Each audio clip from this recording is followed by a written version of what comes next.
जय माता दी। नवरात्रि का पर्व हमारे जीवन में एक विशेष स्थान रखता है।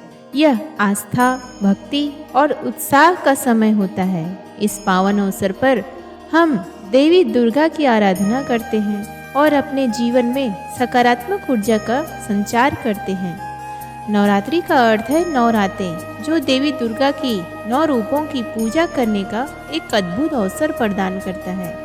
इस दौरान भक्तजन व्रत रखते हैं, पूजा अर्चना करते हैं और मां के प्रति अपनी भक्ति प्रदर्शित करते हैं।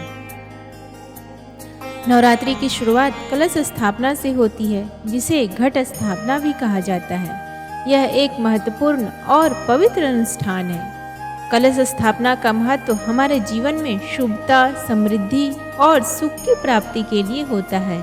यह माना जाता है कि कलश में जल और जौ के साथ देवी का वास होता है, जो कि घर में सुख समृद्धि लाने में सहायक होता है। इस बार शारदीय नवरात्रि की शुरुआत 3 अक्टूबर 2024 दिन गुरुवार से होगी और यह 12 अक्टूबर 2024 शनिवार को समाप्त होगी। इस दौरान महत्वपूर्ण तिथियां इस प्रकार है। अष्टमी तिथि रहेगी 10 अक्टूबर दिन गुरुवार को, नवमी रहेगी 11 अक्टूबर दिन शुक्रवार को, दशमी तिथि रहेगी 12 अक्टूबर दिन शनिवार को। कलश स्थापना को नवरात्रि के पहले दिन यानी प्रतिपदा तिथि में शुभ मुहूर्त में करना चाहिए। यदि कलश स्थापना अशुभ समय में की जाए तो इससे अशुभ शक्तियों का वास होता है। प्रतिपदा तिथि प्रारंभ होगी 2 अक्टूबर 2024 बुधवार को मध्य रात्रि 12:20 से लेकर समाप्त होगी 3 अक्टूबर गुरुवार को मध्य रात्रि 2:58 तक।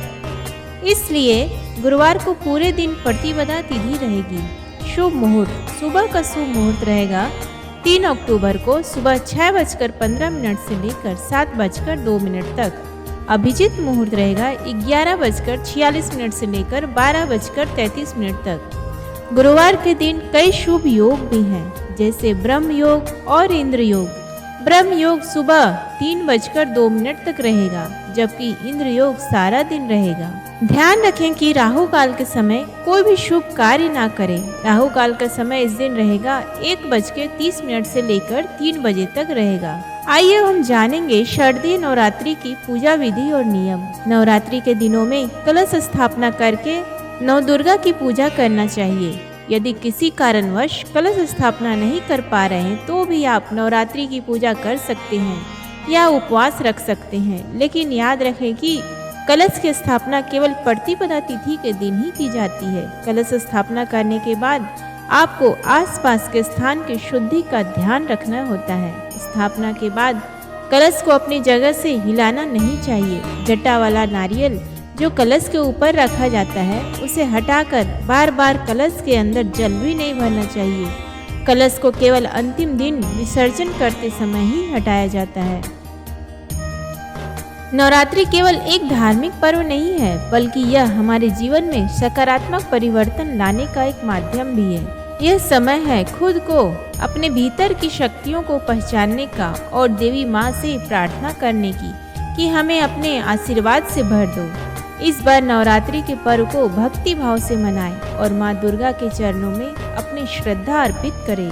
इससे न केवल आपका मन शांत होगा, बल्कि आपके जीवन में खुशियों का आगमन भी होगा। उम्मीद है कि यह जानकारी आपके लिए उपयोगी रही होगी। वीडियो देखने के बाद कमेंट बॉक्स में जय माता दी अवश्य लिखें। वीडियो को लाइक करें। इस नवरात्रि पर माँ दुर्गा की कृपा आप सभी पर सदा बनी रहे। जय माता दी।